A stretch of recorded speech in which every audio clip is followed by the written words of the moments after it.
Hello, everybody, and welcome to Betweenplays Stock Market Strategies, also known as Betweenplays Media. Today, we have with us Eric Lemieux from EBL Consultants. How you doing, Eric? I'm doing fine, thank you. Good morning. Man, it's so great to have you, Eric, back on the show. Um, you know, Honestly, it's so easy to talk with you. We have some amazing conversations, even when we're like off screen and stuff like that. So I'll always have you back to be able to like just touch up on different topics. It's for people to see, because the thing is that interviewing only CEOs, we hear about companies and stuff like that, but with you, like we get like some in-depth observations of what's going on in the world, and opinions matter, right? It's incredible. So thank you for being here today. My pleasure. So Eric, the last time we actually saw each other, I think, was on our last interview, but I just wanted to hit up on something from Puma Explorations. If a lot of people I don't know, the first time I ever met Eric, we were at Puma Explorations. We were at their gold site. Correct me on my language, Eric. And Eric was showing us how to pan for gold and everything, and we had like all this. We're going at it. We had all this little gold trim on the side. It was just coming out of nowhere. It was insane. I mean, that was some good times. I really appreciated that. I mean, you've been doing this a long time. How long you've been in the field? Well, I graduated back in 1989, so that's more than 30 years ago.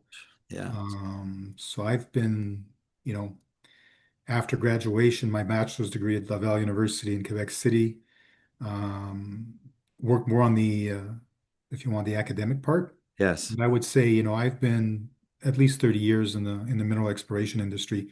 And my background is, I basically did mining exploration and then went back to school and then got another degree more in mineral economics. So I've opened more the macro size of stuff. And I joined the Montreal Stock Exchange as their geologist. And so that sort of got me into the more the regulatory aspects. And then eventually I morphed into either went into the dark side or the white side or the light side, whatever you want to name it. But I became a mining analyst, and I've been doing more the sell side mining analyst, which blends my technical side as an exploration geologist and a little bit my acumen on the finance part. But getting back to your point, we met. It was Puma Exploration, Puma, on the venture in New Brunswick, That's and right. maybe we'll be able to talk about jurisdictional risk, but we're both here in Quebec. Quebec is la belle province, or Oui, c'est la belle is province. is an outlier in Canada in terms of our history, but has a rather good or had a rather good reputation in terms of the mining industry. And it'll be interesting to see how things pan out. But I definitely right now, when I look at my cards, think New Brunswick and Atlantic Canada does have the winds in its sail, if I can use the expression. And so yes, Puma Exploration, I just saw this morning put out a press release, and they're adding a second drill on their 100% owned Mackenzie project. And it's just testament that, we met each other 3 years ago on the site. Yeah. Some people will say, well, not much has been done.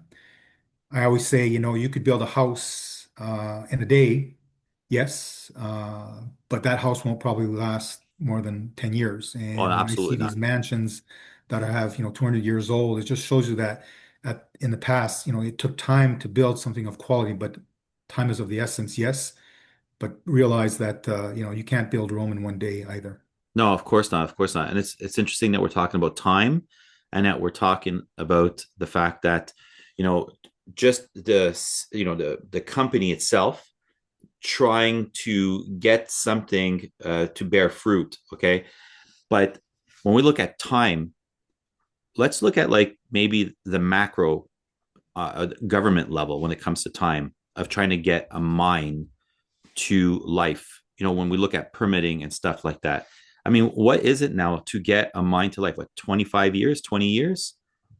Well, I mean, it used to be the rule of thumb, they'd say, 7 years, and then it became 12 years. And I think right now, we're probably talking about 15 years, which Okay. is, for a project that's not even, of world scale or of what we call tier one, more than 12 years is a lot of time. And yes, it's kind of unfortunate. I think we have to sort of, as a society, sort of wonder if this is the right track we're going in terms of, I understand you want to have all the engineering studies, the biology studies, the environmental studies to make sure that everything is, up to speed in terms of the assessment.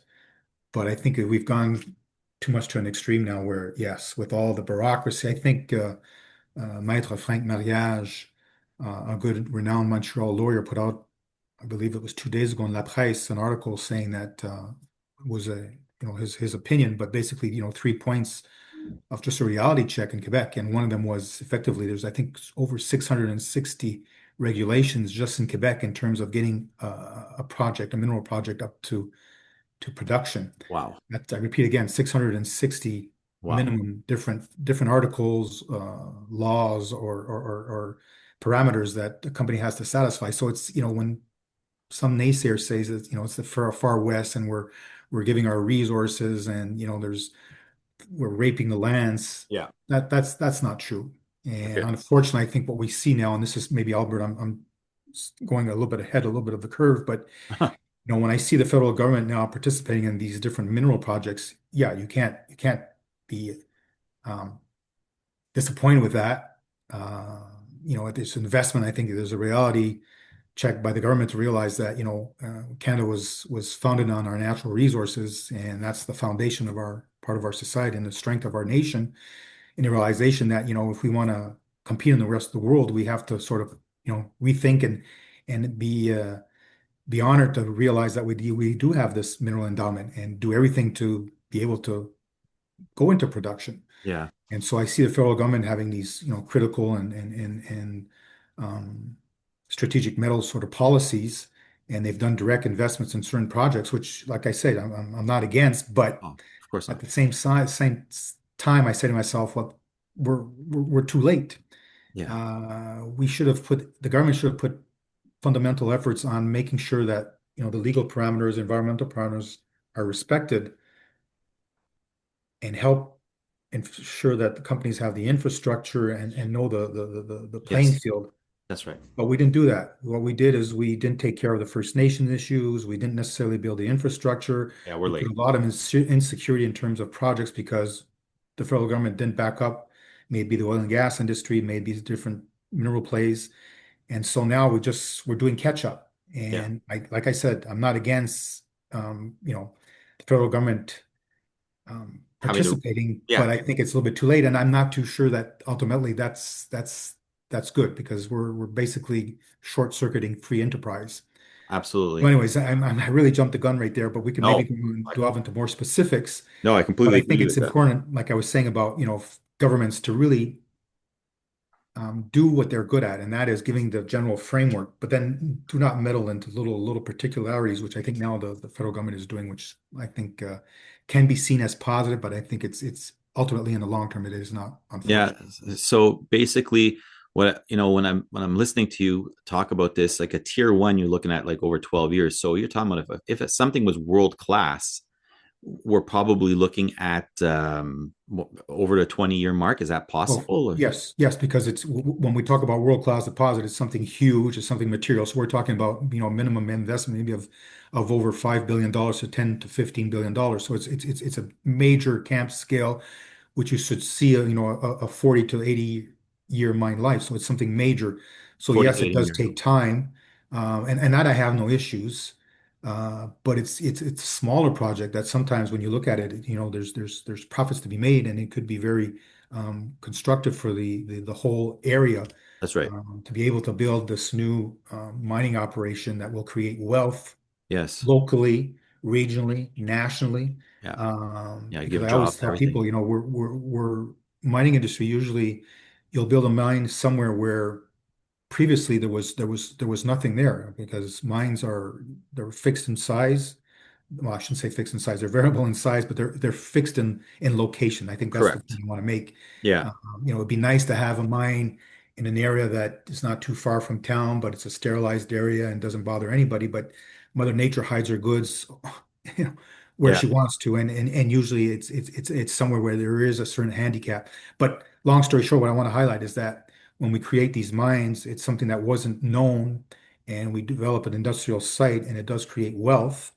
And for that, I think people have to realize that there is a particular interest for that because it's creating wealth out of nothing Yeah, in an area that didn't have any so, absolutely. if you want, of potential wealth. And yes, lo and behold, you create something, and it could be something of small size. And I particularly in my scope of things appreciate small things and small minds because I think if you have a good team there and you're able to put this into production rather quickly, under budget, you create wealth, and it's the margin you make. And certainly right now with the price of gold over 3,900, I'm being very conservative. It's probably over 4,000 right now, but Yeah, I try to lay down expectations. But what I want to highlight here is that what's interesting right now in the gold industry is that we've got, record prices of gold, but we haven't had too much inflation right now in our industry.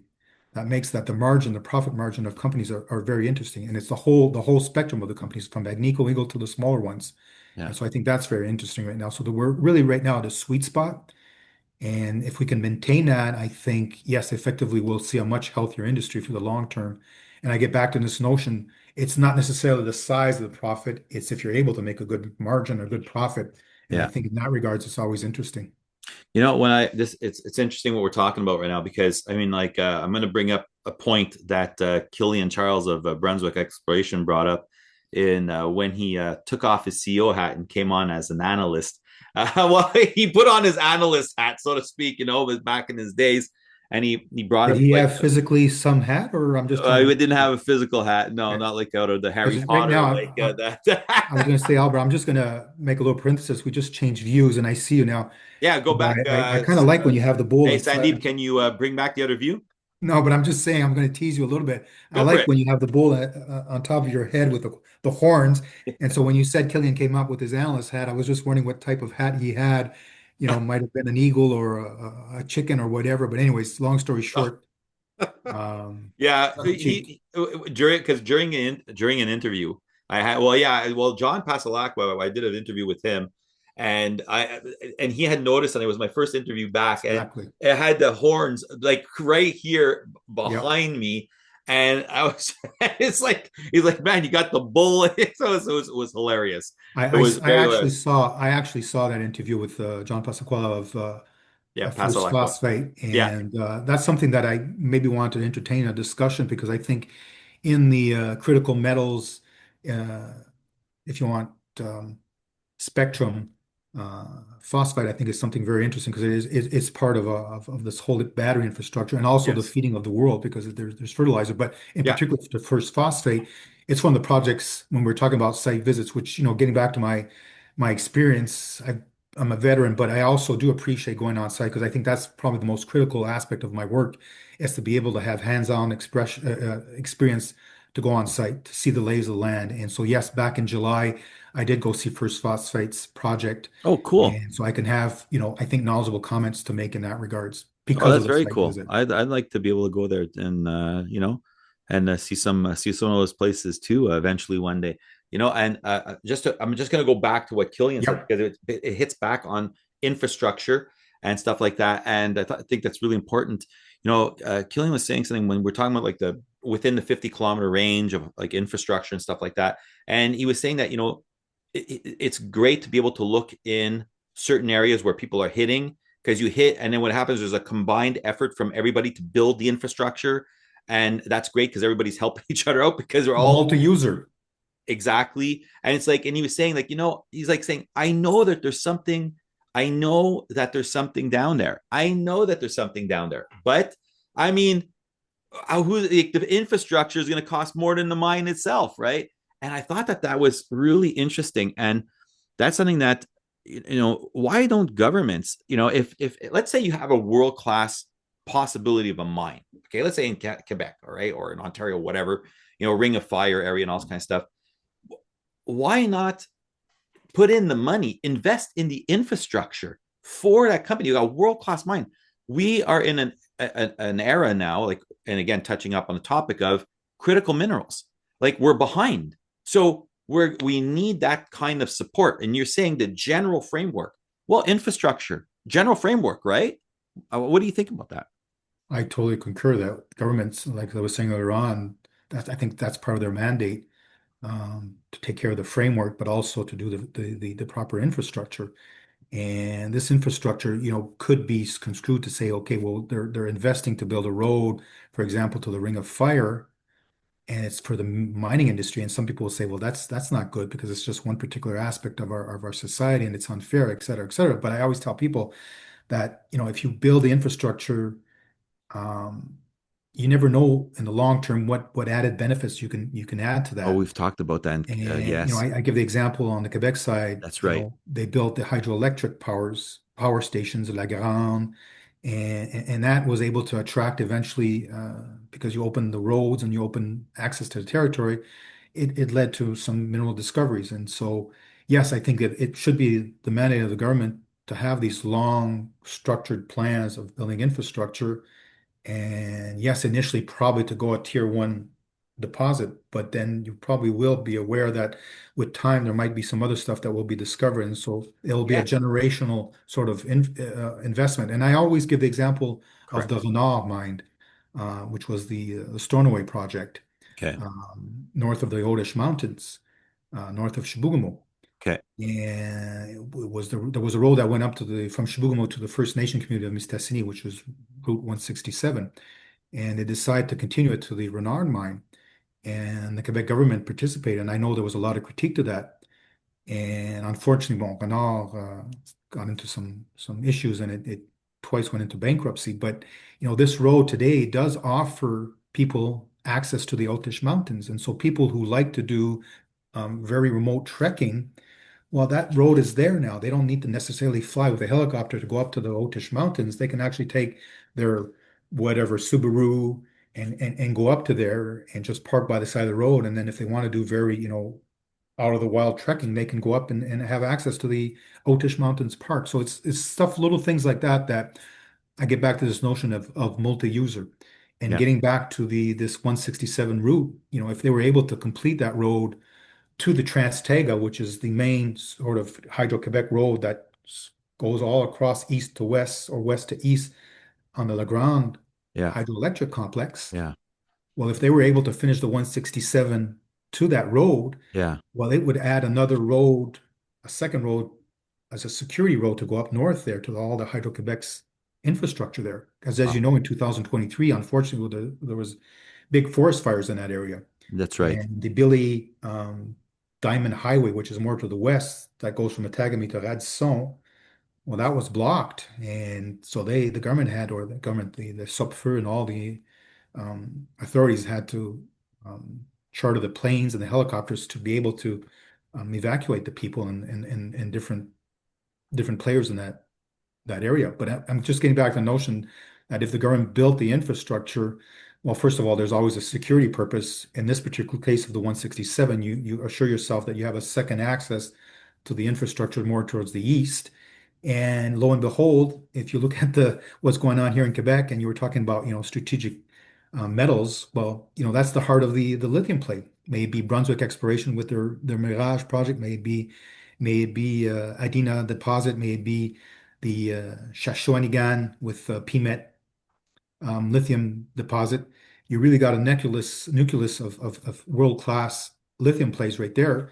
And yes, we have the Trans-Tega, but unfortunately, when you look at that, you have to go 800 miles or 800 kilometers from that, if I would say the locus of pegmatites or lithium. You got to go 800 kilometers towards the Radisson, and then you got to go back down the Billy Diamond Highway to the south to Matagami. So there is the infrastructure there, but it's a lot of distance, a lot of transportation, and that will play into the costs. But if you had that famous 167 route that would pass through Renard, come down to Mistassini, and then go into Chibougamau, well, you'd save halfway the distance. And Wow. that right now, if the government had done that infrastructure, well, I think it would be a no-brainer. We'd be much more advanced in terms of the lithium plays up in the James Bay. And it'd be Absolutely. win-win for Brunswick. It'd be win-win for A lot of Winsome. It'd be companies. win-win for PMET. It'd be Yeah. win-win for Midland, all other players like Zazimit, SOChem, et cetera, et cetera. Absolutely.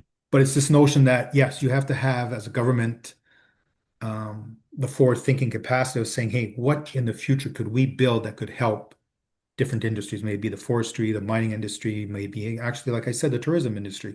Because Correct. as you open up our territory, Oh, it's there's different multi users that can use that. beautiful up there. Beautiful up there. So Oh, yeah, for sure. absolutely. I mean, you build the infrastructure to get up there. Yeah, everybody can use it, but at the same time, there's a lot of different consequences that come out of that. Absolutely, and generational as well, like you're saying.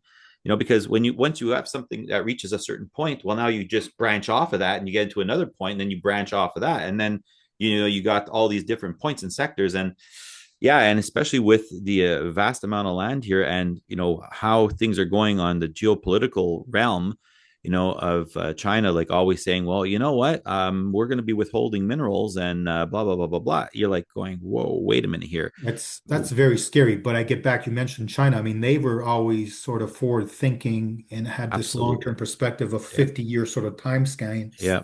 time scale. Yeah. And they've Generational. invested in infrastructure Yeah. and they're reaping the benefits today. Yeah, and that's just it. And Um, that comes down to what you're saying, generational kind of forward thinking. I mean, that's what they did. 50 years is not someone, like someone that's 20 years old is not going to be benefiting from that when they started building it, right? But I mean, like, the person's 50, whatever, let's say they started a long time ago, 50, 60 years, that person still gets to see the benefits of, the seed of what they planted grow. And then, of course, the younger generations now, they get to exactly where they are now, where, United States and Canada were like critical minerals. Critical. Why are they critical? Well, they're critical because you made them critical. Because if you would have worked on it 50 years ago, they wouldn't be critical minerals. They'd just be minerals that we would be just taken out of the ground, and yeah, but there then would be again, I no mean, threat. I'm cognizant that, minerals and uses do change as society Yeah, evolves. absolutely, But, it's true. I wouldn't maybe go back 20, 50 years ago, but definitely 10 years ago in 2015 Yeah, when we elected Justin Trudeau, had we had a proper government that would have been, logical, I think that's when we could have set the seeds. And yeah, yes, that's when, critical metals, we could have been very well prepared, maybe in rare earths. yeah. We would have been. Yeah, Um, if we would have started it then, absolutely, Eric. I think that we Oh, would we'd be. be in the Yeah, sweet spot right now, we but would we be. didn't have Yeah, the foresight. And unfortunately, like I said earlier on, now we see the federal government taking double mouthfuls to take positions. But I think it's, like I said, I'm not against it, but but yeah, it in the longer term, it doesn't make sense. It's going to cost because it's bureaucracy is going to cost us more.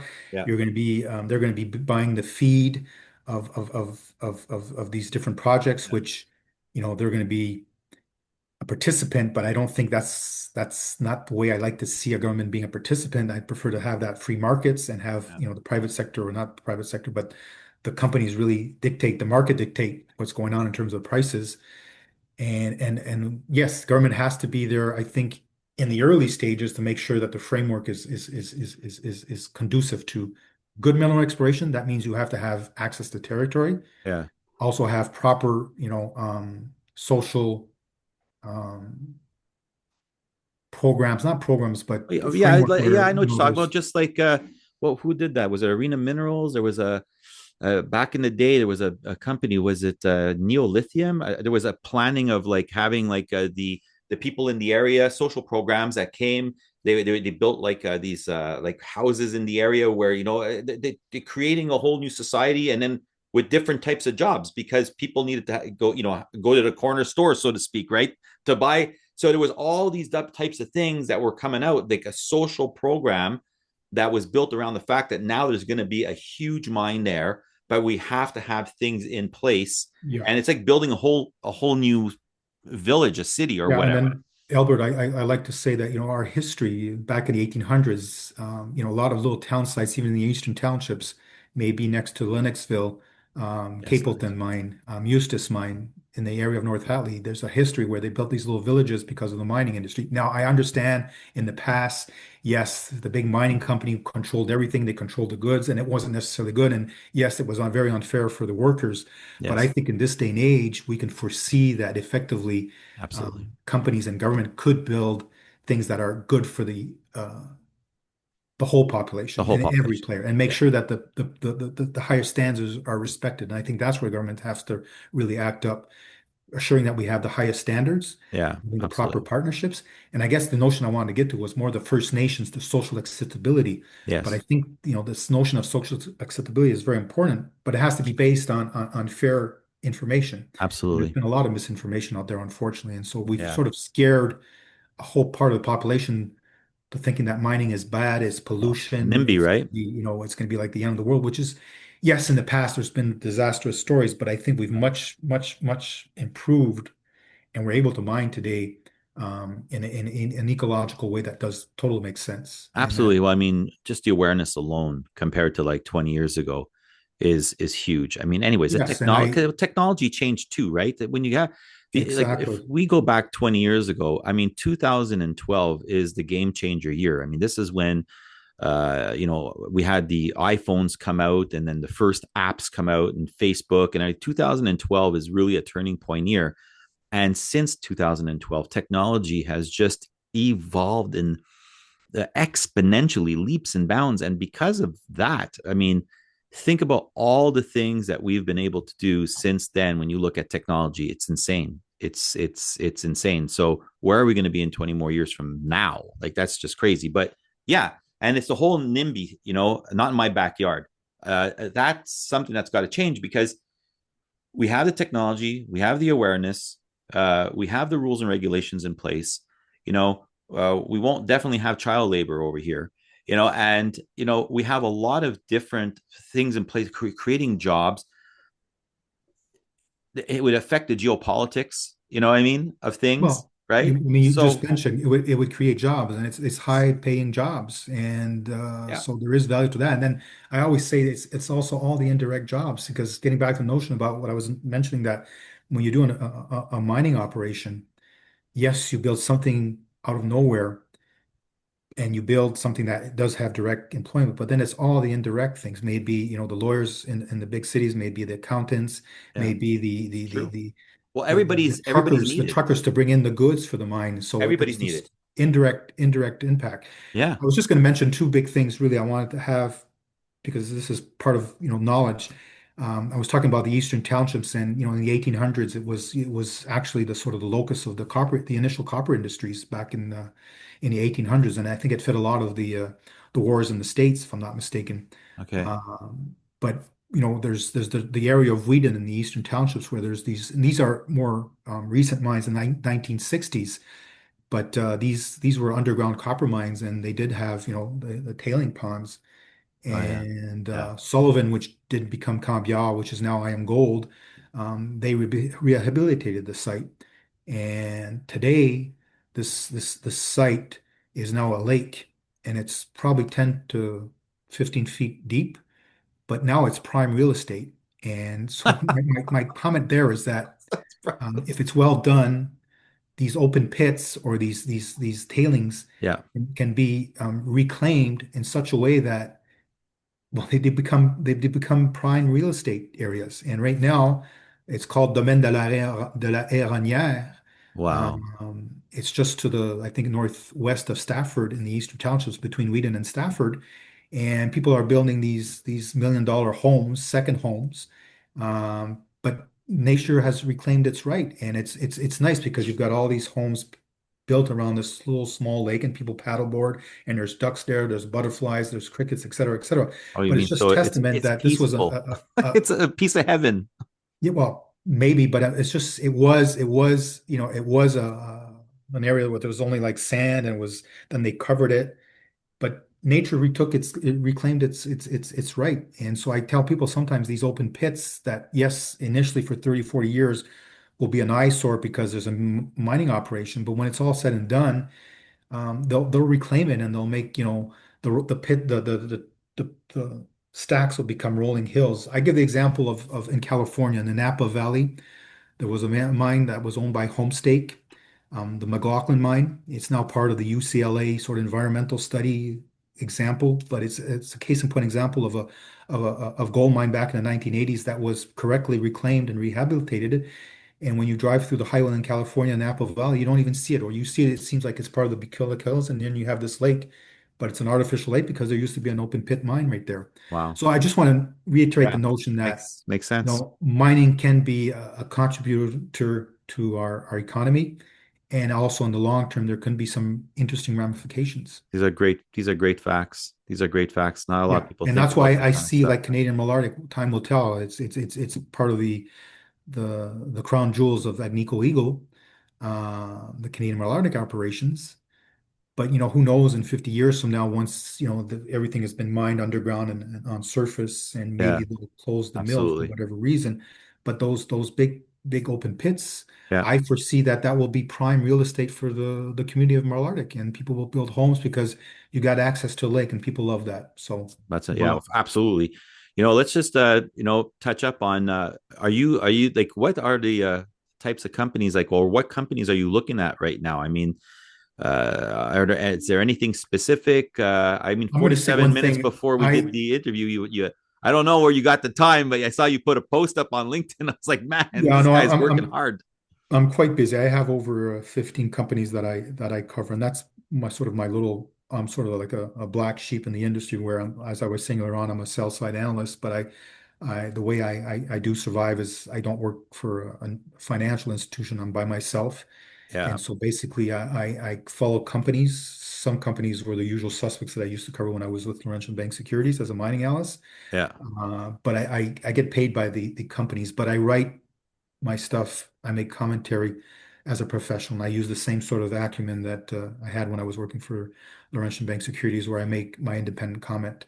that's And so amazing. I make commentary, and I And get your people. website, you're on LinkedIn. I mean, I'm it's on LinkedIn, and yeah, hopefully, eventually, I'll have a website. It's a work in progress. yeah, that's But like I cool. said, I'm not a computer geek. I'm not into that Well, we'll crypto. definitely put something up in our description to head to your LinkedIn site so that Yes, I yeah, will do that and EBL Consultants. exactly. And the What B I was is going to for what? say, Do you mind me asking you? I mean, because I know Eric, and then the L is going to be for Lemieux for sure. But do you mind me asking you what the B stands for? beautiful. Voila. No, there's Love another it. name for that. But anyways, I'll That's leave it cool. as a I love secret. it. I love it. I love it. That's But perfect. I've been That's asked before, and exactly. I've responded with all honesty and seriousness. Beautiful. Voila. Oh wow. But Yeah. getting back to your question, Yeah. Albert, Yes. about what are the things I look at? I realize more and more I appreciate companies that have upper management that are focused on that company because I see some stuff where companies have a CEO that's wearing more than two hats. Yes. I say maybe two hats is okay, but I I really understand what you mean. appreciate certain companies that are ran by a CEO that is only wearing one hat. And I think there's value to that. And I think that's sort of lost on the market where if they do their due diligence, they'll see this person has seven, eight, nine, 10 hats, maybe on board levels, etc. I think you can wear two hats, Oh, absolutely. but I Yeah. do Yeah. appreciate, and there are a few of them, and I call these high quality gems. And maybe, it's not the stock that's gone up from, 5 cents to 50 cents in a day, but I think that you can see that it's built and it's for the long term. Yeah. What they call the staircase on the stock charts. But it's Yeah. it's it's based on the fact that the CEO has 100% focus on And that particular absolutely. company. And I think Absolutely. there's a value to that. So that's something that I definitely sort of looked into my coverage, and I do appreciate. And I just want to tip my hat, if I can use the expression, to these different CEOs, maybe a man or a woman, that are able to say, "Hey, I'm 100% focused on that." And I think in this day and age, that's something that I think has definitely has some value. And Yeah. after that, I think it's also for companies to have a good match plan. And I think you have to have your flagship project, yes, Yeah. Yeah. but it's also good to have a plan B, plan C, plan D. And I Oh do, yeah. as an Important. exploration geologist, appreciate companies that have a portfolio of projects because I think that's how you build value. Your flagship project today can advance, but as you know, in mineral exploration, in mineral development, there's no guaranteed success. And sometimes it's good to have a plan B, plan C, because it just shows you that, first of all, if your flagship doesn't work, you have something to revert to that is Yes. well prepared. But Yeah. also, if your flagship does get bought out, Yeah. well, you can sort of morph into your second play. And there's a few companies that have been able to do that. I give the example of Probe. It was Probe Metals that became um, Probe Gold, and now they had the offer to be bought by Fresno, and that's the Novadar project near Val d'Or. But long story short, this was a team that was able to, initially have success with Borden Lake in Ontario, and they sold it to Goldcorp. And then they were able to revamp, got an asset here in Quebec from Adventure Gold that became the Novadare project. and now they've got an offer of 780 million Canadian by Fresno. Wow. Fresno is a Mexican silver producer. Some people scratch their heads, but I think, this is this is an example of a foreign company saying, hey, we want to go into a safer jurisdiction, and it's proof in the pudding that Canada and Quebec particular can be considered as a good jurisdiction in that Absolutely. regards. And I think that Obviously, I we, have a lot of stuff to say about Quebec, and it'd be more on the negative side, but that will maybe be for another theme later on. yeah, you know, uh, that's funny. It threw me off a little bit too. That's funny. Okay, so what I was gonna say is that you have children, I have children. Sandeep has children over here, and I don't know about you, but I think that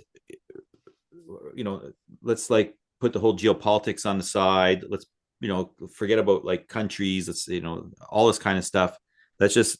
I think that we probably can agree on something that humanity. All right. I think we need to step up in in in order to protect our children's generations moving forward, and that the old ways of doing things is just not working because of global warming and just cutting down the lungs of the earth. I mean, do you have anything? I mean, like we're talking about, when we're looking at the natives as well, when we look at like Quebec and Canada or Americas, I mean, one of the things that is very respectful is that they always look to see, and what you're saying, which is exactly perfect. It's right along the same lines. Well, how is it going to affect the ecosystem? How is it going to do this? How is it going to do that? It's that play that's so important in Canada that we have, and that's why I think that creating these mines in Canada have such weight, because everything we're trying to do things the right way, and if we don't do things moving forward and eliminate the way we're doing things in the past, you know, it doesn't look like the Earth is on the right track at the moment. I don't know. To answer your question, one thing that came to my mind was the debt, what we're leaving in terms of our future generations. Uh, I just feel that we're living above our means. yeah, We're not making the proper decisions. We're not making the proper investments. And here I re-reference the infrastructure. Had we done at the appropriate times, the proper investments in terms of infrastructure, I think we'd be reaping the benefits right now. We'd probably have this less reactionary reaction of trying to do double multiples to recorrect the situation. But I just think about debt and what we're leaving in terms of our finances. I find that pathetic, because that's going to tax our future generations. And absolutely. unfortunately, we had lived that in part, in the 70s with the crisis, the oil crisis. We went through bad moments. I think it's back in the 1980s. Yeah. Uh, Well, interest rates but we were were able were to high correct in the early things. '80s. It was a disaster. Exactly, but we Yeah, we got to learn from the past. But it just correct. seems to me right now that there's been, and I get back, since 2015, I think or even before Yeah. that. But I Well, always I think reference, the 2015. I think you're right over there. well, like I said, I don't want to play politics, because I know I'm Well, treading yeah. on Well, we don't. Yeah. dangerous waters. But I mean, if Yes. I'm known to be um, very Honest. transparent, and I'll be transparent.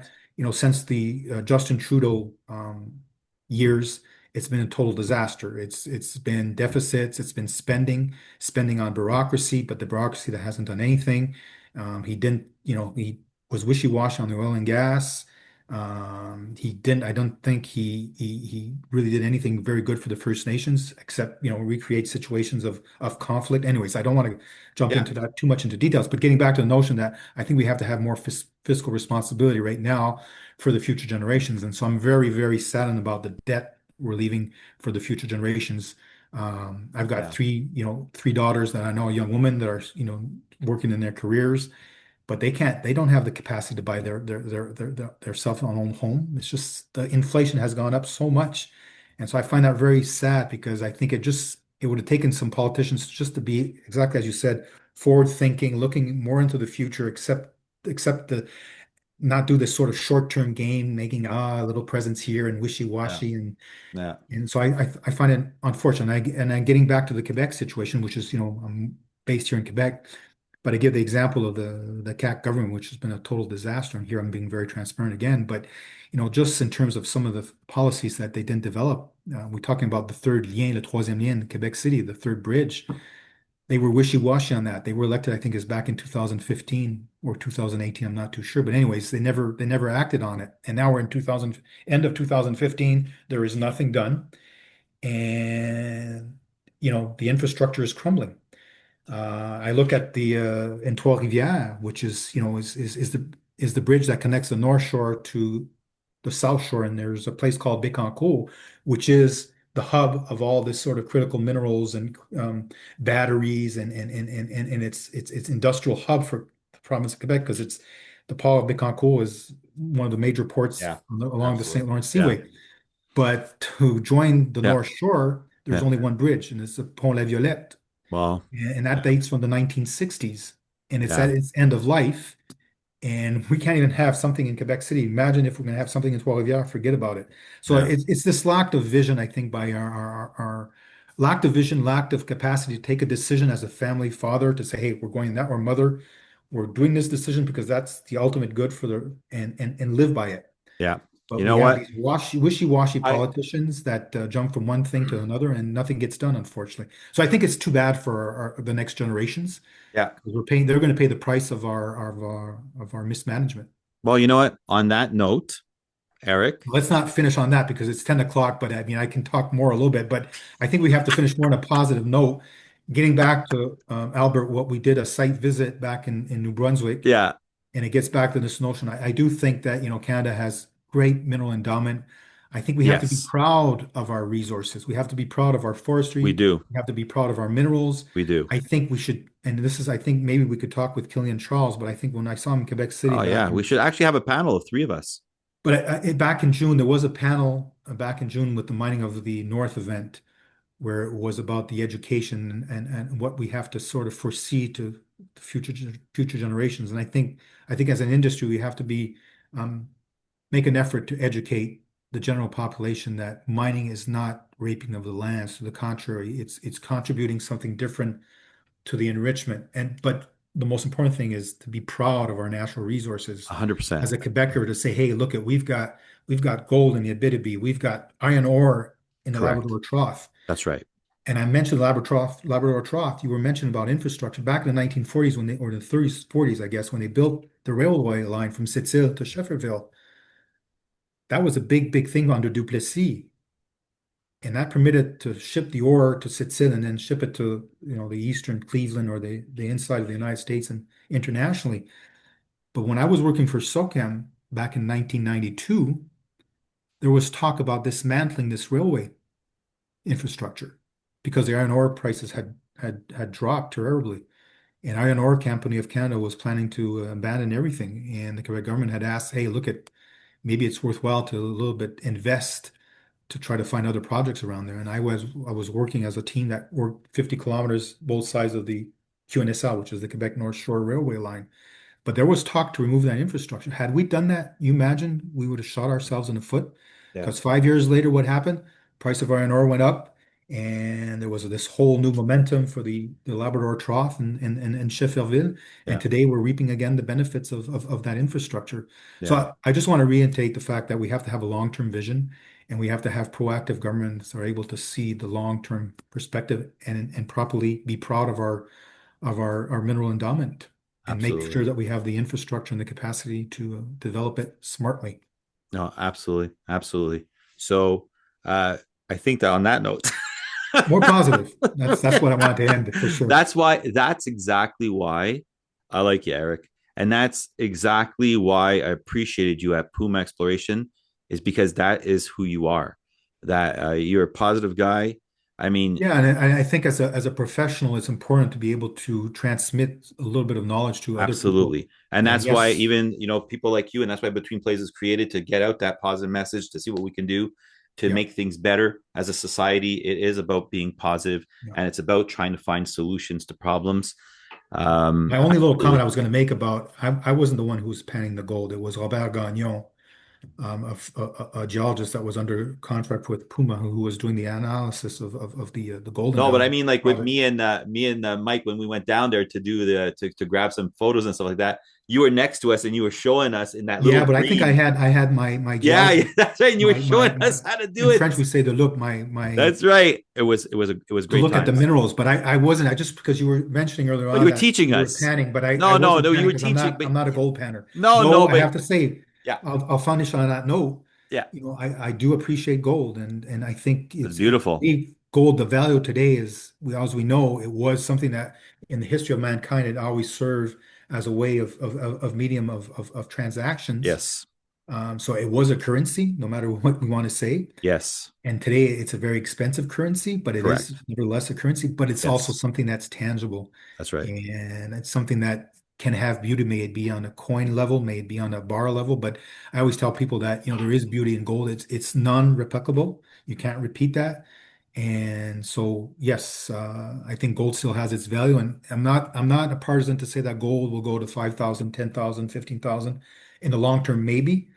But I don't want to see that for tomorrow morning because I don't think that would be a nice world to live in for me and my daughters and my future grandchildren I potentially. understand. Yeah, I understand. But I do feel very comfortable with the price of gold right now because, as I was saying, there is an interesting margin to be made by companies right now because we haven't had too much inflation in our industry.